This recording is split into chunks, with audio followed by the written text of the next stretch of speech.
Dahil mahirap mag-isa, lalo na't hindi mo alam ang kahihinatnan mo sa bansang iyong pupuntahan. Bukod sa kaibigan, lagi mong tandaan na nariyan ng Diyos para gabayan ka sa lahat. Alam mo, simula nang umalis ka sa bansang Pilipinas, hindi totoo na mag-isa ka. Ang totoo niyan ay kasama mo ang Diyos na sa una pa lang ay nariyan na. Kasama mo siyang lumalaban at hindi ka niyan pababayaan. Alam mo ba kung bakit napapanood mo ito?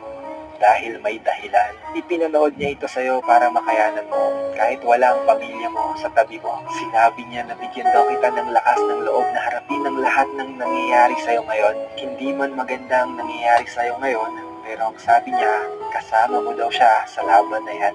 Kaya walang dahilan para sumuko ka dahil lahat ng paghihirap mo ay magbubunga sa'yo at sa pamilya mo. May mga dahilan para maging malungkot pero mas maraming dahilan para lumaban ka. Kaya tuloy lang ang laban